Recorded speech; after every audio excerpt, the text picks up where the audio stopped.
pendampingannya seperti yang ada di papan ini ya. Jadi strategi dan metode pendampingan berdasarkan analisis terhadap kapasitas dan kesadaran. Maksudnya itu dominan pada level moderat. Level moderat itu warna ada di kuning dan hijau. Jadi belum semuanya mau berubah, sehingga teman-teman harus dikumpulkan hari ini, gitu ya. Lalu yang berikutnya mengakui aspek kelemahan sekolah dengan alasan pembenaran dan bersedia mengalokasikan waktu, tapi tidak disiplin atau tidak memberikan perhatian penuh selama mengikuti pertemuan yang sudah disepakati. Bersedia melakukan perubahan perilaku, kebiasaan dan program sekolah, tapi belum secara penuh, ya kok enggak ya? Itu butuh penguatan perubahan, dan menguatkan praktek baru. Oke, langsung membantu ibu bapak untuk bisa memimpin perubahan yang ada di sekolah ini. Ya, lewat kucing itu. Jadi fokus nanti muaranya ke pembelajaran. Gitu ya. Yang pertama kucing, peran aktif tidak hanya saya, gitu ya, sebagai coachnya ibu bapak, tapi juga ibu dan bapak. Bisa perubahan dengan metode kucing ini. Ini yang bisa saya lakukan adalah membentuk tim di sekolah itu sudah ada indikator guru-guru yang bisa berperan sebagai penggerak perubahan. Nah ini kita optimalkan dengan mentoring dari saya. Semua sudah saya siapkan perangkatnya, alur-alurnya, mereka mengerti. Lalu kita perankan teman-teman yang sudah menjadi penggerak perubahan itu menjadi coach bagi teman-teman yang perlu diberikan proses coaching. Maka nanti juga akan terjalin kerja kolaboratif, sehingga yang ada di sekolah nanti tidak tergantung saja dari pengawas ya, tetapi guru itu juga bisa dilatih menjadi seorang coach. Jadi alurnya adalah strategi penguatan perubahan dengan metodenya itu adalah Kucing Grow TS. TS-nya itu adalah singkatan dari terarah, S-nya itu adalah sejawat. Nah, terarah itu bisa dilihat ini teman-teman di SMA 7 itu yang tanda petik sudah teridentifikasi menjadi atau sebagai penggerak perubahan yang ada di sekolah. Dari mana? Dari hasil yang kemarin saya berikan Google Form yang kemarin. Ya, setelah saya lihat, saya periksa dari beberapa yang saya perhatikan itu yang sudah menunjukkan indikator bahwa teman-temannya adalah penggerak perubahan itu ada 7.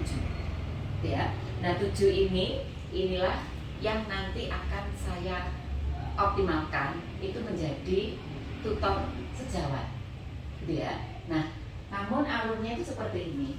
Jadi brainstormingnya saya itu kepada ibu dan bapak dulu, kepada yang nanti menjadi coach, gitu ya, bagi teman-teman yang lain lewat mentoring ini. Kenapa saya katakan mentoring? Karena seluruh perangkat ini saya siapkan. Saya siapkan, teman-teman ini memahami apa yang harus dilakukan, baru nanti diterapkan menjadi coachnya untuk teman-teman. Ya, itu saya katakan sebagai brainstorming mentoringnya supaya mengerti dulu, ya. Lalu nanti baru dilakukan coaching kelompok. Saya perhatikan kan nanti ada yang menjadi coach utama, tapi ada yang pendampingnya nanti semacam sebagai sekretaris ini ya. Fokus kita adalah pada penguatan praktek baik pembelajaran. Fokus kita, walaupun berangkatnya itu dari 3 kompetensi. Manajerial, sosial kultur, dan satunya teknis ya. Tapi fokus pikiran kita arahnya ke perubahan praktek pembelajaran, ya. Untuk tahap yang pertama, yaitu ini adalah brainstorming. Kemarin saya beri penjelasan singkat, tapi nanti brainstormingnya itu kejadiannya hari ini. Nah, tahapannya itu mulai dari menetapkan tujuannya nanti per kelompok berbeda-beda tentunya. Kelompok 1 itu yang berkaitan dengan manajerial, berarti akan membahas tentang 8 kompetensi, gitu ya. Lalu untuk yang kelompok 2 itu yang sosial kultural, kelompok 3 yang teknis, gitu ya. Jadi tujuan utama dulu, lalu menyiapkan tim dengan anggotanya, maka nanti pembentukan anggota saya serahkan kepada ketuanya masing-masing. Teman-teman yang tahu persis anggotanya berapa tadi? 18 kurang 7 ya, jadi tinggal 11. nanti tolong siapa-siapa itu didiskusikan, nanti yang masuk kelompok pertama siapa, 2 siapa, 3 siapa. Lalu menetapkan waktu hari ini dan besok, nanti disepakati. Hari ini dapatnya apa, besok itu dilanjutkan. Ya. Lalu berikutnya memilih pemimpin kelompok, ini sudah tanda petik, inilah sebagai pemimpin kelompoknya. Gitu ya. Lalu berikutnya melakukan diskusi, ini nanti di kelas. Setelah itu nanti membangun visual dengan ide-ide kreatif, itu silahkan hasil dari diskusinya di kompetensi yang manajerial, kompetensi sosial kultural sama teknis itu capaiannya apa saja, gitu ya. Itu silahkan nanti didokumentasikan, dibantu oleh yang sekretaris. Karena ada sekretarisnya, namanya sudah ada. Lalu berikutnya catat menjadi ide yang akan menjadi tujuan utama, dan itu nanti dipakai kucingnya teman-teman. Bisa terbayangkan ya. Jadi pertama brainstorming dulu, teman-teman yang memimpin. Terus setelah itu terbentuk tujuan utama dari kelompok 1, 2, 3.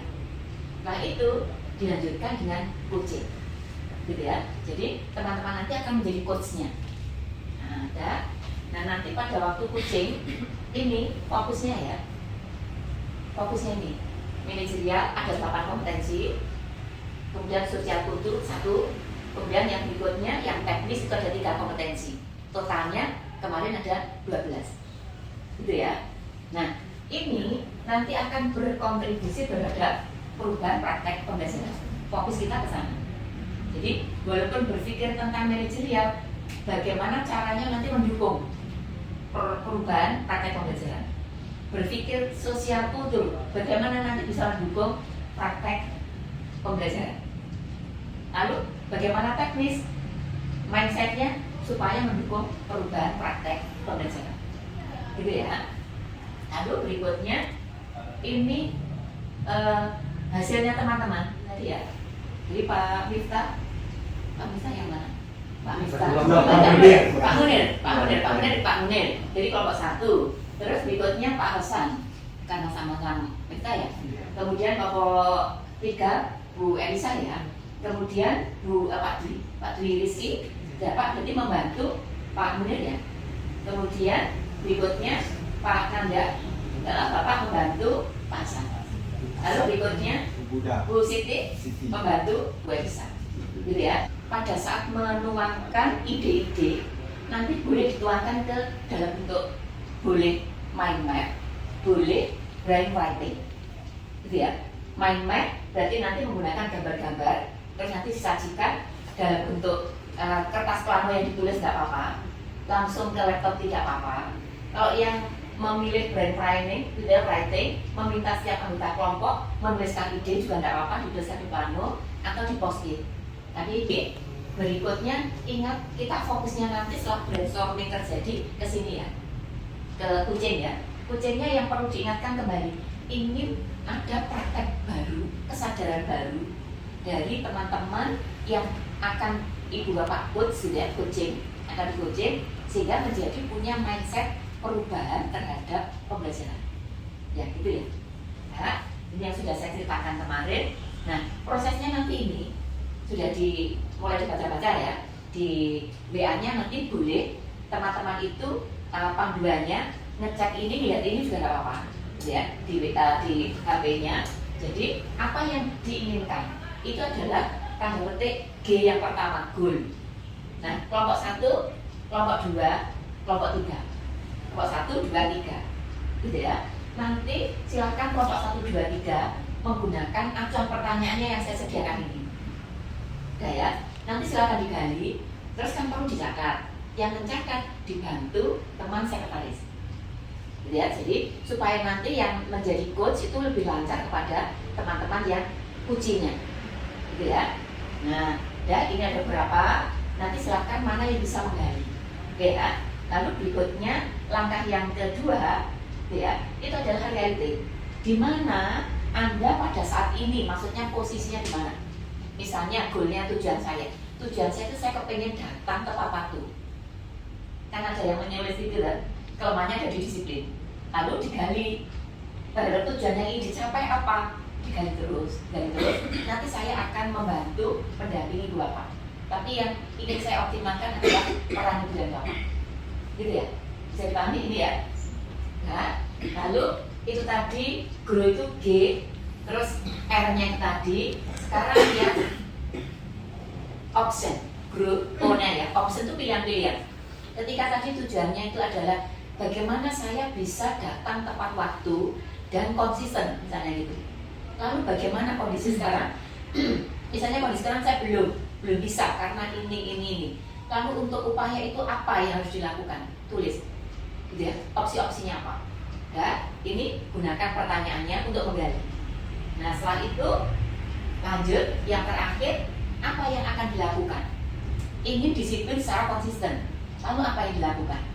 Nah, untuk menggali itu tulis bisa ditanyakan lewat pertanyaan langkah-langkah seperti ini, gitu ya. Nanti gali lagi, jika belum ketemu gali lagi, jika belum ketemu gali lagi. Kalau saya ranah ke hasilnya itu adalah bagaimana hasil ini ke komitmennya teman-teman yang kita coaching, ya. Bagaimana mereka berkontribusi melakukan sebuah inovasi dan perubahan untuk pembelajaran di SMA 7, baik secara dedikasi secara pembelajaran ataupun dedikasi secara pekerjaan. Kalau seperti itu. Betul. Nah, untuk berubah seperti itu sebenarnya tidak mudah kan ya. Karena tidak mudah harus diawali dari kompetensi-kompetensi tadi. Kalau ini sudah mengerti dirinya, baru kemungkinan menuju kepada perubahan yang sebenarnya kita butuhkan. Clear ya? Pertanyaan itu intinya menggali potensi teman kita. Siapa tahu mereka belum mengerti kalau berpotensi, maka lewat pertanyaan tadi itu digali. Ya sudah, yuk kita tangan begini, kita siap untuk menjadi sebuah agen perubahan. Siap menjadi agen perubahan di SMA 7 ya. Siap menjadi agen perubahan di SMA 7. Yuk, siap. Ya. Kompak banget.